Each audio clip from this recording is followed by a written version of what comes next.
c'est vraiment le cœur, je vais dire le cœur serré, que plusieurs émotions nous ont animés pendant ce week-end. Et c'est vraiment le cœur serré que je témoigne ce matin. Parce que je sais que je ne pourrai jamais apporter que tellement peu de ce que nous avons reçu, de ce que nous avons vu. On a été tellement touchés émotionnellement et le fait d'être tant de chrétiens rassemblés et écouter ces frères et ces sœurs qui sont réellement persécutés, ça nous a vraiment bouleversés. Je dois dire que ça fait une semaine, je réfléchis à tout ce que j'ai entendu. Malheureusement, je ne pourrais apporter que très peu parce qu'on n'a pas beaucoup de temps. Alors, je ne sais pas si vous vous souvenez, l'année dernière, on avait parlé d'Asia Bibi. C'est une jeune Pakistanaise qui avait été emprisonnée et condamnée au blasphème. Elle était condamnée à la lapidation. Et tout simplement parce qu'elle avait bu de l'eau qui était réservée aux musulmans. Donc elle avait été emprisonnée, ça faisait déjà 9 ans qu'elle était en prison. C'est en mettant le ventilateur. Ça faisait 9 ans qu'elle était en prison et le soir, avant le dernier jugement, le lendemain, pendant la nuit, il s'est passé quelque chose. Le lendemain matin, son avocat, qui est un musulman, vient la chercher pour passer devant les juges. Et alors elle lui a dit « Aujourd'hui, vous gagnerez mon procès. » Alors il lui dit « Ah oui, pourquoi dites-vous ça ?» Parce que j'ai eu un rêve cette nuit. J'ai rêvé que j'étais dans ma cellule et que la porte de ma prison était ouverte. Et en effet, elle a gagné son procès. Et maintenant, l'année dernière, on ne savait pas où elle était parce qu'elle avait disparu après le procès. Et ce qui s'est passé, c'est qu'elle s'est retrouvée au Canada, là où elle vit libre. Mais je voudrais dire que ceux qui l'ont libérée ont vraiment mis leur vie en danger parce que l'avocat, les juges et tous ceux qui ont permis sa libération ont été vraiment en danger, ont mis leur vie en danger. Donc voilà, le Seigneur est là. Il a fait en sorte que Asia Bibi soit maintenant au Canada. Alors je voudrais aussi parler de l'Algérie. Le pasteur Youssef était là, il représentait l'Algérie. C'est lui qui est le pasteur de la grande église de 2000 personnes qui vient de fermer récemment. Alors, suite à la fermeture de plusieurs églises, avant cette grande fermeture, ce qu'ils ont fait, donc ils ont été arrachés de leur église, et ce qu'ils ont fait, eh bien le pasteur disait qu'ils ont vaincu la peur. Ils ont vaincu la peur parce qu'ils ont dressé des tentes à côté de l'église et ils ont continué à se rassembler. Pourtant, je vous assure, ils sont persécutés. Il y en a qui sont mis à mort. Et là, ils ont vraiment fait preuve de courage, ils ont dressé des tentes et ils se sont installés, ils ont continué. Alors, plusieurs églises, suite à ça, se sont rassemblées, notamment la France, il y a beaucoup d'églises, d'autres pays et aussi les États-Unis. Ils ont eu vraiment un impact. Et grâce à cet impact, eh bien, ils espèrent pouvoir avoir vraiment des résultats favorables suite aux fermetures. Alors c'est pour ça que c'est vraiment important de savoir que nous avons un impact en tant que chrétiens, parce qu'il y a eu des plaidoyers et ça a vraiment porté son fruit. Il y a quelques années, Angela Merkel est allée en Algérie, et à cette époque-là, les Algériens, vu que l'Église commençait à prendre de l'ampleur, ils ne délivraient plus les permis pour avoir une église. Et à ce moment-là, Angela Merkel s'est présentée là au gouvernement et elle leur a dit « Pourquoi persécutez-vous les chrétiens ?» Et le lendemain, les permis étaient délivrés. Donc c'est pour vous dire que nous avons un impact important pour le changement des choses.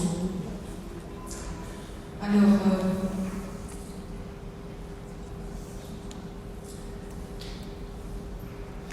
Alors le pasteur de cette église a dit, suite à ça, la persécution n'est pas une malédiction, mais c'est une occasion de témoigner.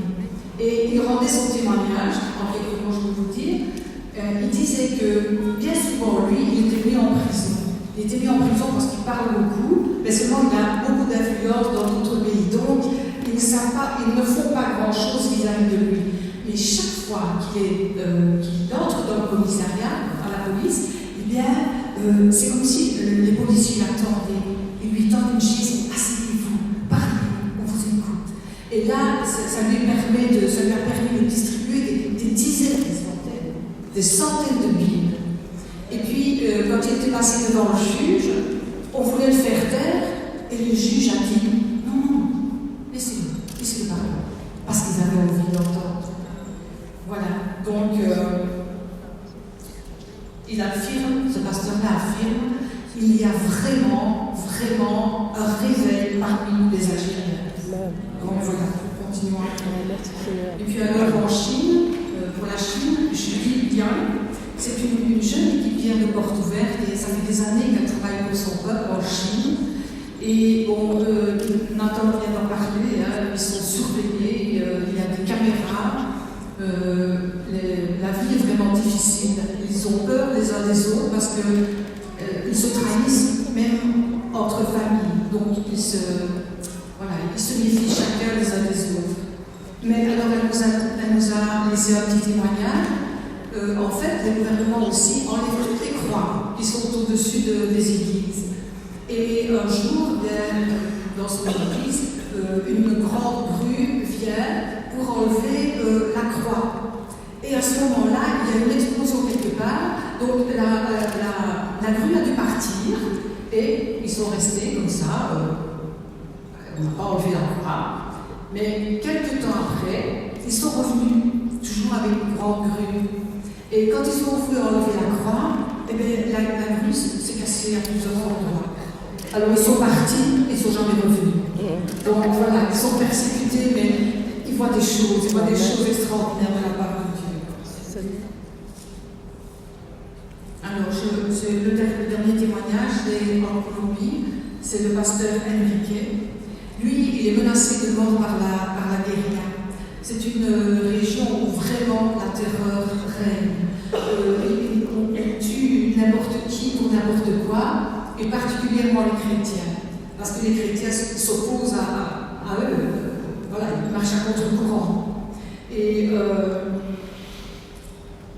donc lui, le pasteur, il est pasteur dans une région qui est contrôlée par un groupe paramilitaire. Et lui accompagne les communautés persécutées et confrontées à la violence à cause de leur foi.